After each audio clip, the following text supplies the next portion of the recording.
Good to be back in the city of Chicago. I look around this room, I've been thinking a couple of things. We've had some different issues that happened this morning, but life is like that. You never know exactly how life will turn, but you're still glad to be in the land of the living. Amen, amen. My daddy used to say every day above ground is a good day.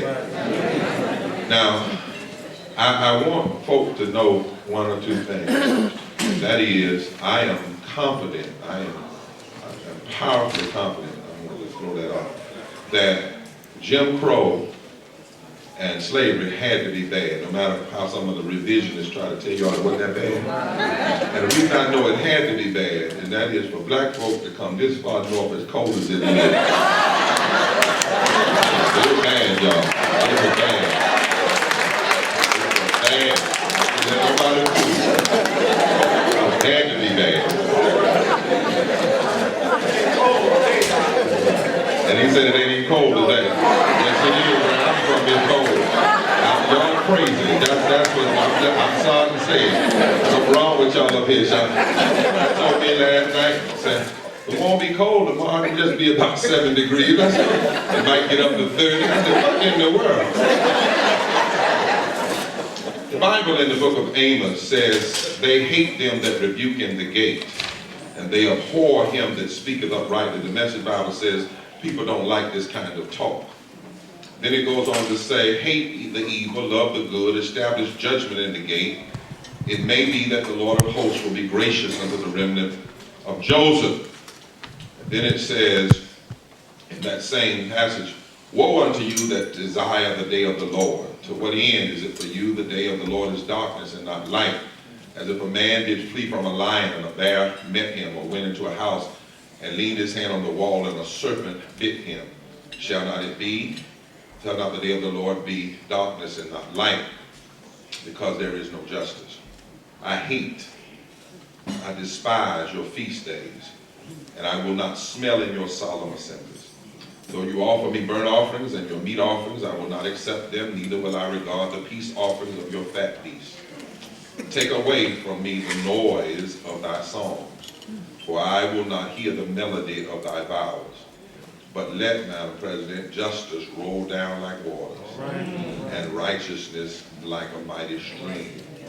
And in chapter 6, verse 1 simply says, after that reading, woe unto those who are at ease in Zion. And on this day, when we remember the life, the legacy of Dr. King, and what it means, what it should mean for us today, I want to suggest that our work is not done yet. Woe unto those who are at ease in Zion. And Audrey, thank you so much for your kindness and all of those who had something to do with us being here today. Dr. King often quoted Amos. Amos was a farmer, like many of those who came here from Mississippi and Alabama to Chicago. He was a farmer that was called to be a prophet to a nation. He was called to challenge what was going on in the capital city of Jerusalem. Now, Jerusalem and Israel had a storied history. It was filled with many great achievements. But the danger of achievement is sometimes it creates social amnesia. In ancient Israel and ancient Jerusalem, there were two dangers, two possibilities. One was there was a crowd that wanted to agree that to what they might have termed an acceptable amount of injustice. This crowd said, well, it's not that bad. Just have a little bit of injustice. The other crowd, and the danger that existed in Amos' time, was there was another crowd that actually wanted to go backwards. I want to suggest today that Chicago might hear the word from Amos today. Illinois might hear it. America might ought to hear this word. Woe unto those who are at ease in Zion. Now, let's be real. We have come a long ways. Anybody that tells you nothing has changed in America is just delusional. And don't set yourself up to be beat up in a debate. You cannot say nothing and say, you've changed since you were born. Some of that been for the better, but you have changed. And some of it has been for the better. Here we are. We have a storied history in this country. 395 years since the first ship landed in Virginia to bring slaves. 244 years ago, Crispus Attucks was the first American to die in the Revolutionary War. Here we are, 238 years since the signing of the Declaration of Independence, 227 years since the Constitution was adopted, 225 years since Baptiste DeSable was the first to settle in Chicago, 227 years since we were fractionizing the Constitution and considered 3/5 of a person, because the North wanted us for tax purposes and the South wanted us for appropriate to the House of Representatives. So they split black people, 3/5 of a person. 185 years since Mexico outlawed slavery long before America, so that's why you got to be careful not to let people pit you against our brown brothers and sisters. Because brown brothers and sisters were anti-slavery before this. 165 years since Harriet Tubman escaped slavery, 162 years since Frederick Douglass, before the Civil War began, on a July 4th, told America that all of her July 4th celebrations were fraud, bombast, and hypocrisy until America did right by their sons and daughters' slavery. About 160 some years since William Lloyd Garrison, a white male abolitionist, was asked by his white counterparts to moderate his sayings against slavery. And he said to them, he said, tell a woman who sees her child burning up in a house to go rescue them moderately. I will not be moderate when it comes to the issue of slavery. You would do better telling her to be moderate than for me to be moderate when it comes to injustice, the injustices of slavery. 151 years since the signing of the Emancipation Proclamation, 149 years since the end of the Civil War, 144 years since the ratification of the 15th Amendment that not only said had the right to vote, but said you cannot abridge, not just deny, abridge the right to vote. 118 years since Plessy versus Ferguson said separate but equal was constitutional. 110 years since the riots in Springfield, Illinois, that were actually modeled against riots in Wilmington, North Carolina, surfaced to a point that forced whites primarily to form the NAACP. 60 years since the Brown versus Board of Education victory. 59 years since the brutal murder of Emmett Till from Chicago. And his mother doing something that changed the world, deciding she would not cover up. She would make the world look at the ugliness of racism when it is carried to the nth degree. And because she did that, we are 50 years from when Rosa Parks sat down in Montgomery in direct reaction to that. That's the reason Rosa Parks sat down. She sat down because when she saw Emmett Till's body in the magazine and then she saw his killers acquitted, she decided that she had to attack the system of Jim Crow. And she sat down in honor of him. 54 years since the sit-ins in Greensboro. 50 years since Fannie Lou Hamer said there comes a time when you get just sick and tired of being sick and tired. 53 years since Dr. King said to the AFL-CIO that the only voting bloc that could transform America would be for blacks, labor, poor whites, progressive whites, and Latinos to learn how to work together. 51 years since the murder of Medgar Evers, 51 years since the March on Washington, 50 years since the signing of the Civil Rights Act of '64, 51 years since the bombing of 4 girls at the end of the Birmingham campaign. Never forget, those girls were bombed because we won.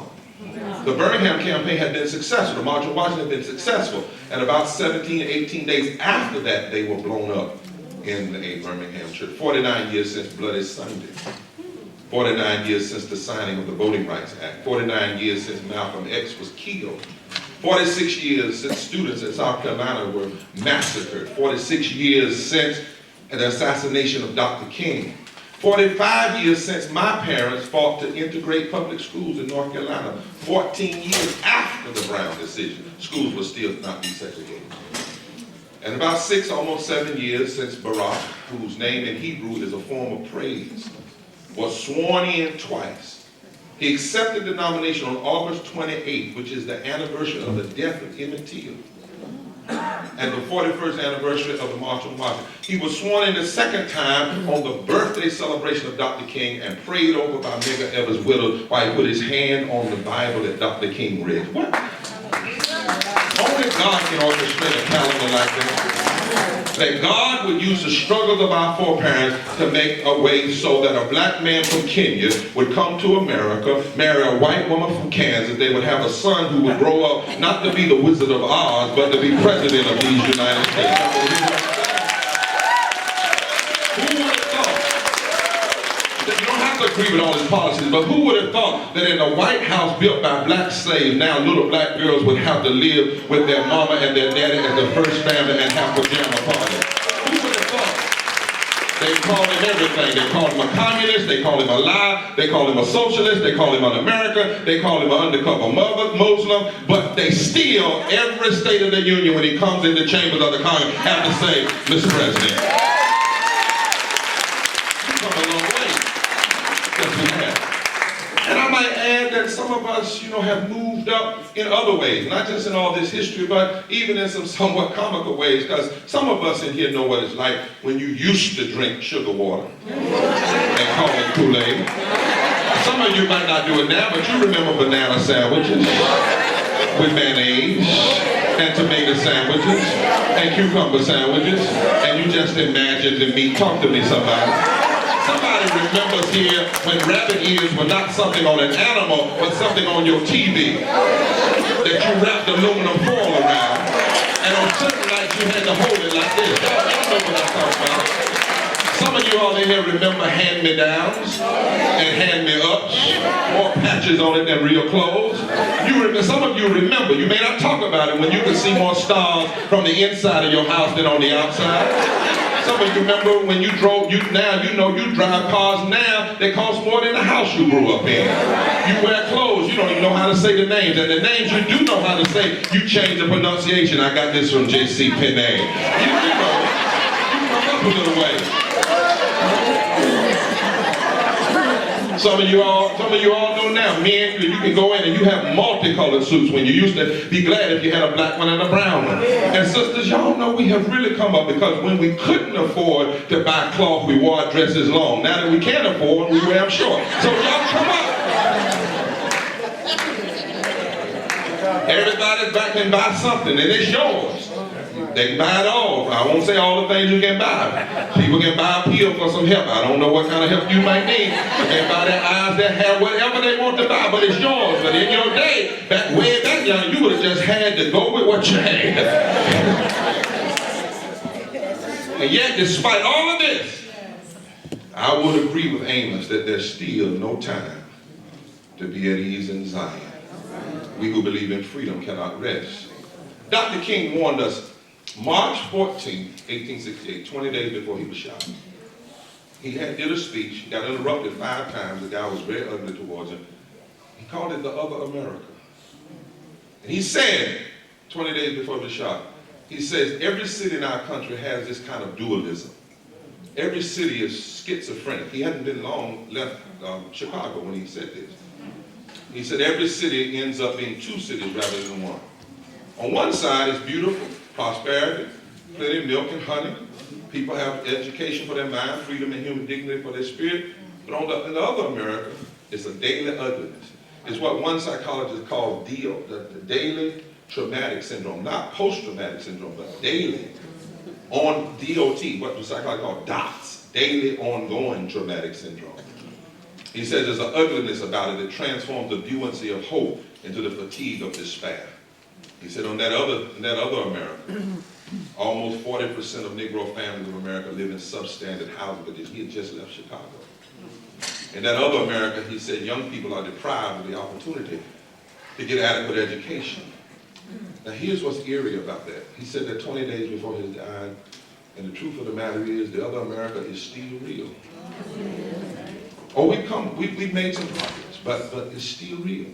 In fact, in poverty, for instance, this morning, America is the richest nation on earth and the poorest nation in the Western Hemisphere at the same time. That's our sin. We have more than most, and yet so many we're so far at the bottom. Our poverty numbers, especially child poverty numbers, are far higher than any other advanced Western democracy. And the greatest gaps between the rich and the poor since the Great Depression. And what's interesting, Madam President, is that the poorest counties, the majority of the poorest counties in America are in so-called red states and red counties, led by Republican extremists who are the most ardent opponents to the program that would help the poor. Now, isn't that something? The majority of the poorest counties in this state, in the country, are the counties represented by the people who are most against the programs that help the poor. The wealth gap in this country is wide. One guy, David Niemark, director of the Center for Economics and Public Policy at UC Irvine, said people at the top have had phenomenal growth. People at the lower end have seen not growth, but decline. They haven't even seen a maintaining of the status. It has been a decline. Someone said that the minimum wage now pays for what it would have paid for in 1968. Harvard did a study when I asked people, said to people, how many more times roughly, how many times more does an average CEO make than an average worker? And most people in America said 30 times. 350, 400 times more. Here, 2015. And this isn't new. It didn't just start with the so-called Great Recession. We've been drowning in a flood of low-wage jobs for the last 40 years. Half the jobs in this nation pay less than $34,000 a year.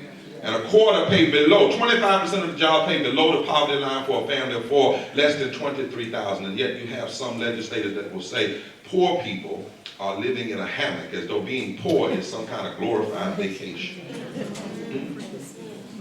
Dr. King, looking at this some time ago, he told 16 days before he was killed. He said, you know, Jesus reminded us in a magnificent parable one day that a man went to hell because he didn't see the poor. His name was diabetes. There was a man by the name of Lazarus who came daily to his gate in need of the basic necessity of life. Diabetes didn't do anything. He ended up going to hell. He said diabetes went to hell because he wanted to be a conscientious objector to the war on poverty. And then Dr. King said this. Said for all the me because we don't listen to these preachers. People get stuck on our heaven dream. Dr. King said this. 16 days before him, Dr. King said this, and I come here today to say that America too is going to hell. If we don't use her wealth, if America does not use her vast resources of wealth to end poverty, to make it possible for all of God's children to have the basic necessities of life, he says, I will hear America through her historians years from now saying, did we build gigantic buildings to kiss the sky? Did we build gargantuan bridges to span the sea? Did our spaceship carve highways in the stratosphere? Did our airplanes dwarf distance, time, and place? Did our submarines plunge to the oceanic depths? He said, but then I will hear the God of the universe say, even though you've done all of that, America, I was hungry, and you fed me not. I was naked, and you clothed me not. Poverty is real. This other America. Healthcare and the lack of it is real. And the fight against healthcare now is a kind of civil war. I've been thinking about this thing more and more. I said, why would people be against their constituents having healthcare when they get elected, they get free healthcare from the people elected? Why? Why do you have all these Christians claiming, like Sean Hannity and other folks who claim they're Christian, claiming that they are against health care when the guy they followed named Jesus, if he did anything, set up free health clinics? Why? And I'm wrestling. Sometimes I get a little cynical, but could it be that if, in fact, the demographics are changing in America, and by 2040, you know, there will be no clear majority, that underneath all of this, one of the reasons you don't want health care is because you really don't want all these folks living. I don't know. I'm just asking a question. I'm not saying that's true. I'm just saying, because logically, why wouldn't you want your society healthy? Healthy folk can work. Healthy folk can make money. Healthy folk can experience. So why is it? And why is it that there are 24 states that have refused to expand Medicaid programs? 24 states now. Most of them in the South. That's civil war. Like what, 20, we don't have a 50 state. So that means 25 say yes, 25 say no. That's split down the middle. Missing out on $423 billion. The same folk that are always talking about money are giving up $423 billion, leaving 8 million people without access to health care. Oh, by the way, most of them are white in these southern states. But 6 out of 10 blacks live in the states that are not expanding Medicaid. Why should you think about this?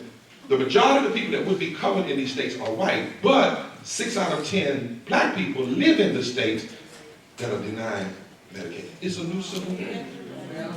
It's a new civil war. And we can't be at ease.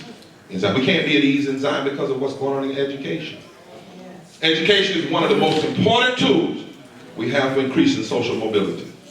Let's go way back before the Civil Rights Movement. Did you know in 1785, of course, those of us brown were slaves, but in 1785, President John Adams said this: the whole people must take upon themselves education of the whole people and be willing to bear the expenses of it. There should not be a district of 1 mile square without a school in it that is not a school funded by a charitable individual, but a school maintained at public expense of the people themselves. That's John Adams, 1785. That's why I argue that education and the care of our children is too big for mere left-right debates. It's too big for conservative versus liberal. How we care for our children educationally, how we care for the teachers that teach them and others that serve them is a moral issue. Isaiah chapter 1 says, learn to do good, seek justice, correct oppression. How? Do justice to the children. Plead the widow's cause. Jesus said, suffer the little children. He didn't say suffer the ones that came from a 2-parent family. He didn't say suffer the ones that just come from high rises on the good side of town. Jesus said suffer the little children, whoever they are, however they got here. Don't forbid them. And then on one occasion he said it would be better for you to tie a millstone around your neck and be thrown into the uttermost parts of the sea than to offend one another. Could it be that the reason America can not get out of the drowning economic system is because if you offend the children, you undermine all of the divine resources that can help you do what you need to do. I'm just wondering. Education and equality in education, guaranteeing that every child has a right to high quality, constitutional, well-funded, diverse public education was supposed to be America's vision from the beginning. But the only thing that keeps messing up this vision and throws it off course is when the consideration of class and race becomes a part of the decision-making of how we're going to provide public education. And that's why any abdication of our deepest commitment to every child having a high-quality education is a threat to national security. Now watch this on the media. I didn't say that. I ain't say that. A Republican said that. His name was Dwight Eisenhower.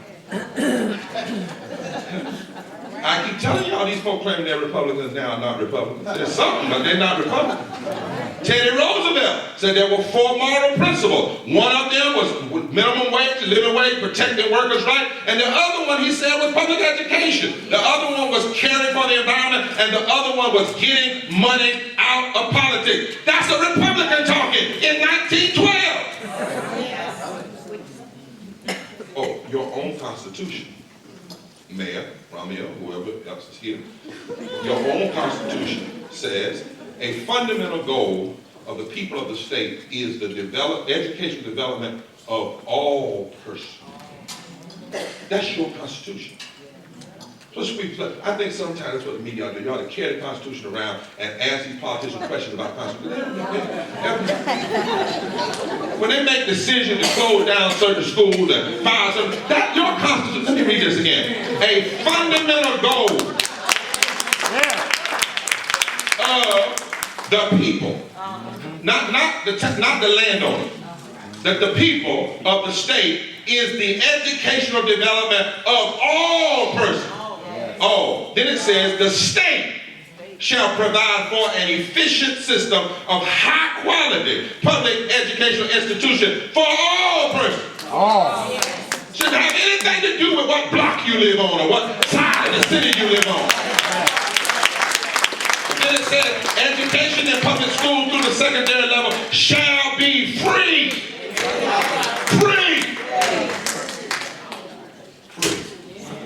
Free. And the state, not property taxes, but the state has the primary responsibility for financing the system of public education. And if you trace history, the state never had a problem funding public education until black and brown kids began to get full access. That's when the issue came about funding.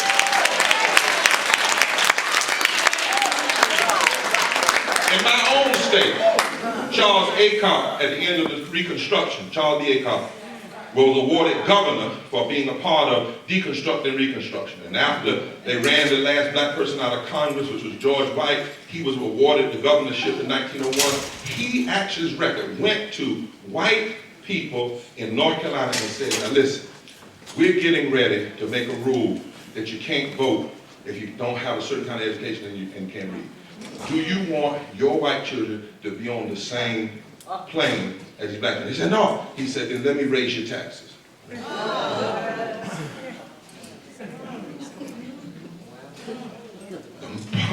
The financing of public education was never an issue.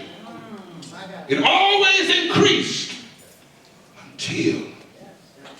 until the issue of how we're going to educate black, brown, and poor white kids. And then all of a sudden, we can't do it. All of a sudden you hear people say things like, well, you just don't want to throw money at the problem. You heard that crazy, well, I can't say what I say downstairs, it's crazy. No, I ain't gonna say that. I say, what I would say, sir, I say, shakana da boso, but I'm not going. I'll just put it in tongues. I'll put it in tongues. You know what I mean? Some stuff you don't say. But my point is, you never heard them tell Wall Street is more than a money problem. You never heard them tell hedge funders is more than a money problem. You never said when they got to build a stadium for baseball or basketball, it's more than a money problem. I bet you never walked into a bank and they said, oh, we don't throw any money at it. Only when it comes to education and services that lift up. Your Constitution says all persons. And we can't be at ease because privatizing schools cannot guarantee the demands of your Constitution. So it can't. Funding schools with property tax formulas that is inherently unequal cannot guarantee your constitutional demand. Charter schools, a modern day form of isolation in many places that where there is no empirical data that they do better than public schools, cannot guarantee the moral demands of your Constitution. And attacking teachers relentlessly cannot guarantee the moral demands of your Constitution. And I would say to your mayor or anybody running for mayor, because I'm independent, I talk to them all, using political power to settle scores rather than ensuring the promises of our Constitution cannot settle the deepest moral and constitutional values. We are in a battle for public education, which is a battle for the soul. And when you add to that battle, the battle against restrictions on the use of race-based affirmative action, the spiraling college costs, the amount of loans, the persistence of the legacy of preferences, the underfunding of education in the United States is threatening the very soul of who we are. The Brennan report said the two major issues that are undermining public education are high poverty schools and resegregation. And resegregation is happening now faster than the 1970s. We must face the Alec Koch brothers scheme of privatizing public schools privatizing schools with public dollars. Because they're just trying to extract the money and give it to the coffers of their friends. We can't be at ease. Tell your neighbor, we can't be at ease. We also can't be at ease because of mass incarceration. Punishment and inequality in America says that prison is the dominative and foremost formative institution in the lives of poor black men. You hear what I said? That prison is the dominant and most formative institution in the lives of black men. And this issue with prison, this issue with criminal justice is bigger than just the policing piece. It's just bigger than that. Huh? Young black men, crime among young black men has actually plunged, but incarceration has steadily increased. Roughly 9/10 of the decline in serious crime through the 1990s would have happened without the prison boom, according to one writer. The incarceration of black men is more than 6 times higher than white men, slightly larger than the gap in 1960. Wow.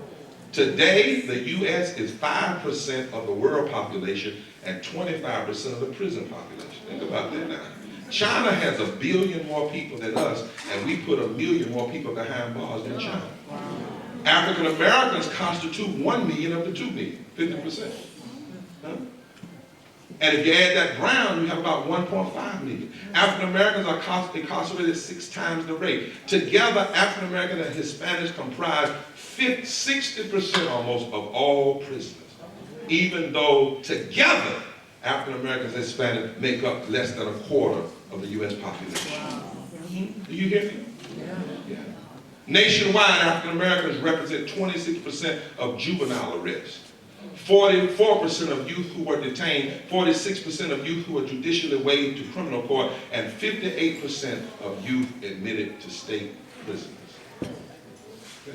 And suspensions is a whole other issue, but that's where it starts, the school to prison pipeline. But listen to this, drug disparity.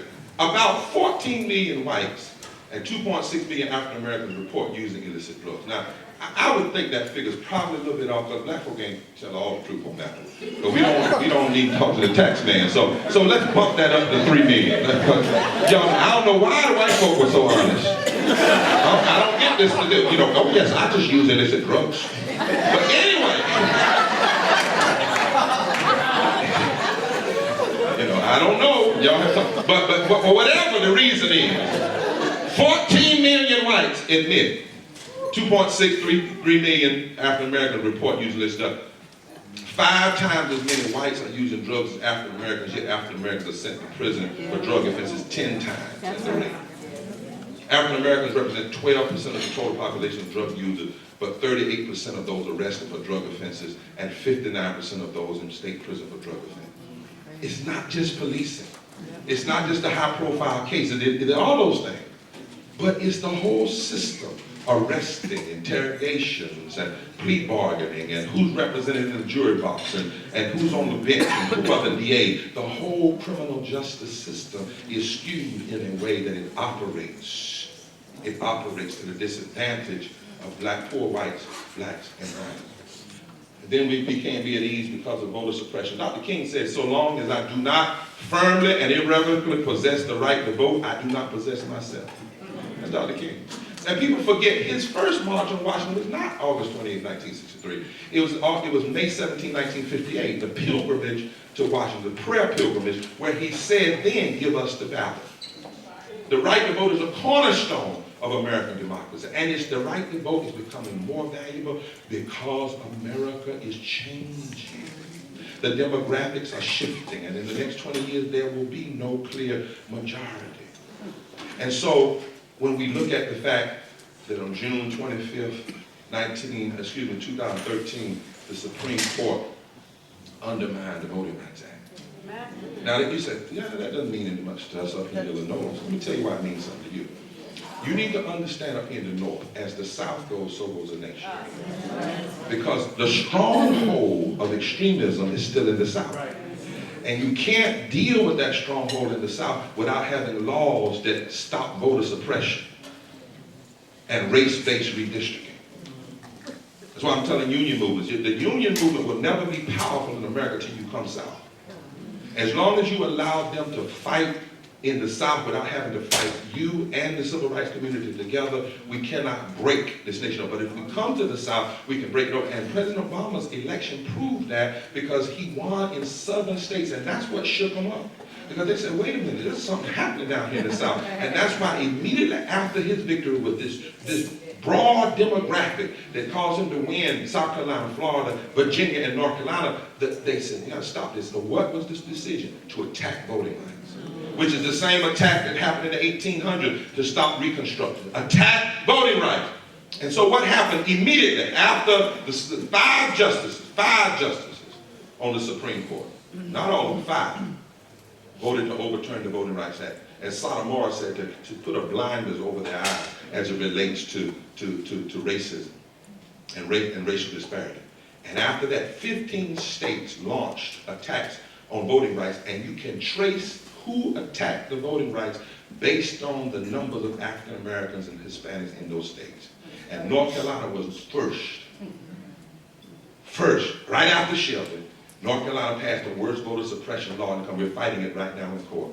They rolled back same-day registration, early voting, Sunday voting, brought in voter ID. They even rolled it back for your children. They said, we're not even going to let seniors in school register, even if they'll be 18 by the time of election. Oh, yeah. And we can't rest. We can't rest in Zion because of all these attacks. But there's one more. I'm going to talk to the number one in my seat.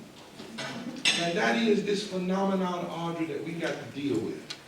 And that is racism without racists. Where racists have learned how not to use the language of racism. And they have perfected the tactic that was laid out by Kevin Phillips in 1968 when he told Richard Nixon how to use it to tie up the South. And later on, Lee Atwater said, this is what we decided to do. And why we need Dr. King is because Dr. King was not some bumper sticker, just rile you up preacher. You know, everywhere Dr. King went, he had a notebook.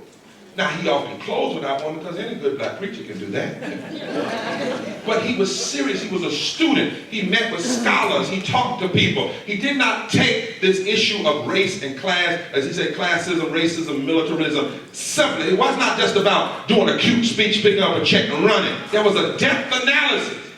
And Dr. King said to people, you got to look deeper into the well of racial disparity, with an analysis that goes beyond surface explanation. Right. And this is more true today than in the late 1960s, because in the 1960s you still had some of the visual evidence. Sometimes we only consider racism to show itself when we catch someone on tape using the N-word. In fact, sometimes that's the only time the media will call the NAACP. They don't call you when they talk about the budget. For the state, or economic, but if somebody uses the N-word, or race is a factor when yet another unarmed young black man is killed by police and protest rape, and that is a form of race. But we virtually, one author says, we have virtually run out of racists today. Self-proclaimed people who will get right up and say, I'm doing this because I don't like brown people. Or I'm doing this because I don't like white people. That's why civil rights laws do not require that you prove that the person who committed a racial act was racist. It's called disparate treatment. You don't have to prove that somebody was a racist. If you can prove that whatever they're doing is having a racially disparate, there's a reason for that. Reason for that. Because this Southern strategy, Richard Nixon used. Do you remember the tape? Did you listen to the tape from Lee? Oh, this is what he said. He says, listen, we're not going to use the N-word. We're not going to do that. We're going to use other epithets. We're not using anything that is any more sound racist. We're going to talk about socialism and law and order and neighborhood schools and social engineering and welfare and food stamps and forced budget. Oh, and tax cuts. Because most people, and they were betting that most people would go to the library and remember that the first conversation about tax cuts in America was when the people in the middle of the Reconstruction who didn't want the Reconstruction started arguing for tax cuts because they wanted to break the government so that the government couldn't fulfill its promise of 40 acres and a mule to the former slaves. That's when this whole stuff about tax cuts started. So, here we are. And according to Glenn Lowry, who's a sociologist, he says in almost every observable measure of well-being, wages, unemployment rates, income, wealth levels, prison enrollment, and crime victimization, and health, black people and brown people experience disparity. He said, but then they want to say there's no racism. But they ignore or are willfully deaf because maybe they can't hear the dog whistle politics. For instance, when you call President Obama the food stamp president, sometimes tell you they would say decode the language. See, I'm arguing. Y'all got the Pentecostals, Apostolics in here. See, y'all need to help us here. Any Pentecostals, Apostolics, any tongue-talking Baptists in here. See, no, I'm serious. Listen, watch this. Because the Bible says that on the day of Pentecost, it wasn't just that they spoke in other tongues, but the gift was they heard. And we've got to start, we need the recovery of the gift of hearing. So that we can understand what folk are really saying. When Sean Hannity called the president last night, no, he didn't call. I saw something last night. Had a black man arguing that there was no racism in America, and a white person saying there was. I said, what the hell?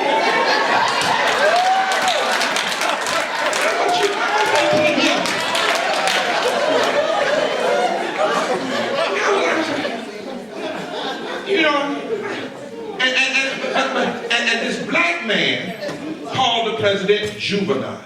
I got to say the N-word.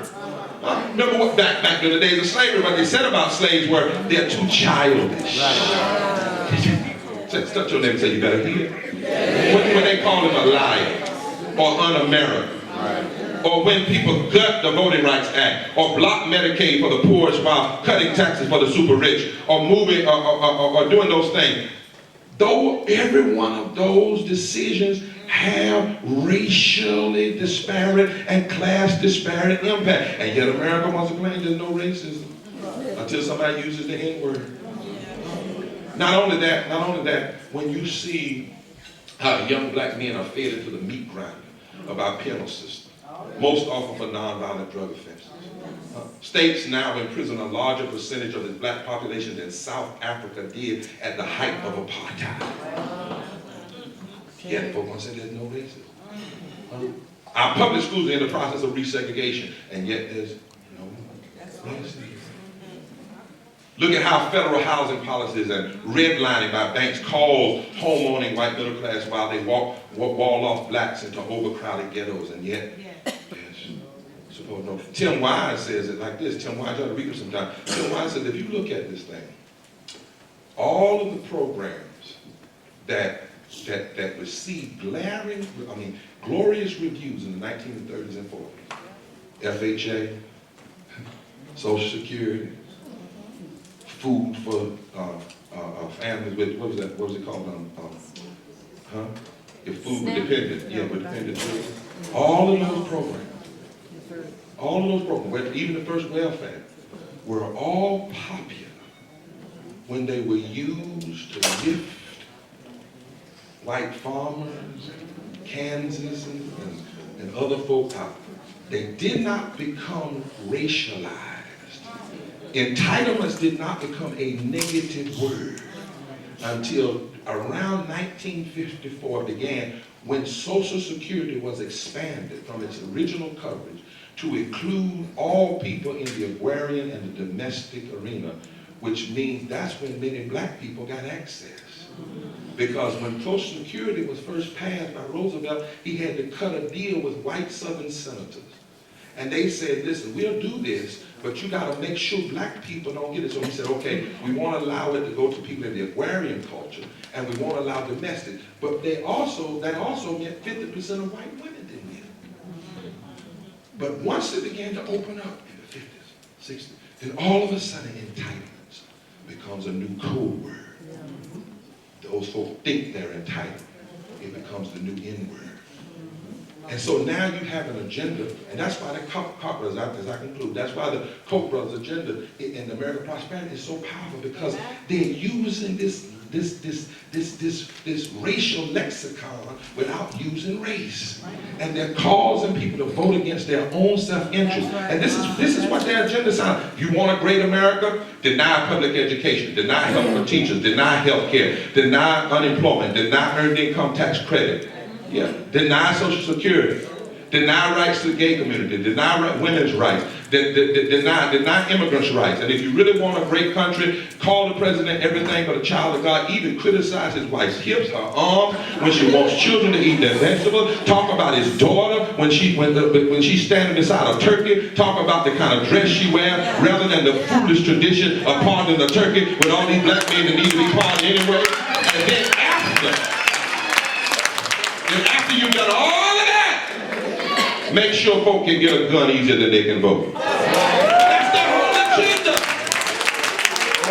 Why do people buy it? Because they convince folk with this language that doesn't use race, that somehow if these things if these programs are pushed and helped, other folk are going to benefit that, as Tim Wise said, don't deserve. Don't deserve. So we can't be at ease in Zion. That's why we're seeing all these movements now. Hands up, don't shoot. It's plowing deep again. Fast food workers. Battle for public education. Teachers are rising. The minimum wage fight. Voting right. Moral Monday. Why are all these movements coming into being? It's like Justice wrote down like water. It's like the water's coming to a block in the river. But water won't stay contained. So the water starts creating and cutting new tributaries.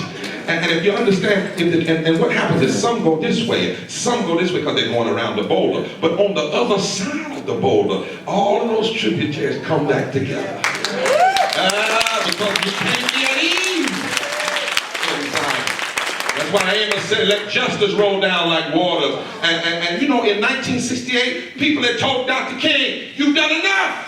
You led the March on Washington. You received the Nobel Peace Prize. You helped win the 64 Civil Rights Act, 65 Voting Rights Act. Why don't you just go somewhere and sit down? And his last speech, he didn't just say, I've been to the mountaintop. Before he ever got to the mountaintop, he said, listen, nothing would be more tragic than for us to turn back now. And we need to hear that word again. This is no time to be at ease in Zion. Every time communities are denied living wages and workers' rights, and we don't treat our children right, we hurt the very soul of this nation. Hurt the very soul. We can't be at ease in Zion. We can't stop until we have pro-labor, anti-poverty policies that create economic sustainability by fighting for full employment, living wages, the alleviation of disparate unemployment, a green economy, labor rights, affordable housing, targeted empowerment zones, especially in rural and urban areas and farming communities, and strong safety nets for the poor, and fair policies for immigrants, and infrastructure development, and fair tax reform. We can't be at ease in Zion until we have educational equality by ensuring that every child receives a high-quality, well-funded, constitutional, diverse public education. We can't be at ease in Zion until we have health care for all, by first beginning with assuring access to the Affordable Care Act and Medicare and Medicaid, and protecting Social Security and providing environmental protection, but eventually getting to free health care for everybody. We can't be at ease in Zion. We can't be at ease in Zion until we have fairness in the criminal justice system, by addressing the continuing inequalities in the system as it relates to black, brown, and poor white people. We can't be at ease in Zion until we protect and expand voting rights and women's rights and LGBT rights and immigrants' rights and the fundamental principle of equal protection under the law. We cannot be at ease in Zion. So like Amos, who was a farmer, we got to keep on planting, y'all. We got to keep on plowing, because farmers understand that you got to work while it is day for the night coming. And farmers know crops have a season. And you got to plant now and you got to dig later. But farmers also know just because you have a bad season doesn't mean that you stop planting. But you keep right on and you keep right on. And farmers recognize, if you ever been on a family farm, how many of y'all got roots in Mississippi? If you ever been on a family farm, Everybody's got to work. Because if you sow, you will reap. So I stop by to tell you, go tell the young people, stop killing themselves. We need them in Zion. Go tell the old leaders that have fought before to suit up one more time. We need you in Zion. Go tell the young adults that are living off the victories of other folk, it's time for you to ante up. Don't get everybody. Don't get lolly-lolly. Everybody. Don't get them black. Don't get them white. Don't get them brown. Don't get them gay. Don't get them straight. Don't get them rich. Don't get them poor. Don't get them urban. Don't get them rural. Don't get them. We need everybody. Tell them we need them in Zion. Because we got work to do. And tell them when they come to work, sing this song. Paul and Silas, bound in jail, had no money to go their bail. Keep your eyes on the prize and hold on. Tell them to sing in Zion. Paul and Silas thought they were lost. Dungeons shook and the chains come up. Keep your eyes on the prize and hold on. Tell them I got my hand on the gospel plow. Won't take nothing for my journey now. Keep your eyes on the prize. Tell them to sing while we're plowing this time. The only thing I did wrong was staying in the wilderness too long. Keep your eyes on the prize. But the only thing I did right was the day we started to fight. Keep your eyes on the prize. And hold on. Can I take 5 minutes and close, baby? I'm telling you, you just better work. Because our work is not done yet. Because one of these days, it's going to be all over. One of these days, your work will come to an end. And on that day, it won't matter what your title was. On that day, it won't matter whether you were Mr. President or Dr. So-and-so. On that day, all that will matter is do you have a testimony that you worked in Zion, that you didn't work at ease in Zion. And on that day, let me tell you what's going to happen if you go to a black church. If you're in a black church, the choir going to sing real good. I'm telling you right now, they're going to sing. And they're going to sing a couple of lines while they sing. And one of them is, I won't complain. Complaining out there in the parking lot, but they're going to sing it for you anytime. I'm going to tell you what's going to happen. Somebody going to take off work just to see you dead. Some of them to make sure you're dead, y'all. Some of your loved ones, if they ain't never rode in a limousine, they're going to ride in one that day. Lord have mercy. And the preacher going to preach good because some folks ain't going to never see no more till Christmas, Mother's Day, and Easter. And when that's all over, they're going to, I'm sorry to be morbid if y'all think it's morbid, but they're going to take you out and they're going to throw you in a hole. Now you can call it whatever you want to. You can line it with lead, you can line it with gold, it's a hole. And they're not going to spend a whole lot of time, because black people don't hang around graves a long time. And they're going to ashes to ashes, dust to dust, the Masons might come along, drop that little green stuff, but it ain't going to be long. And then they're going to turn their backs on you and go to laughing. Child, how you doing? Man, I don't know. It's hard to see you like this. Come on, let's go back to the church. And you know what they're going to do at their church, right? They're going to have a banquet in your honor. Never had one for you while you were living. You know what they're going to serve. Fried chicken, baked chicken, the little hard hush puppies, tater salad, some sweet taters, that tea that's too sweet for a diabetic. You know what I'm talking about. And on that day, it won't matter what your title was. All that will matter is what your testimony is. What the folk remember about you. Were you at ease in Zion? Or did you work on the Lord's behalf? And I stopped by to tell you, you better get you a testimony.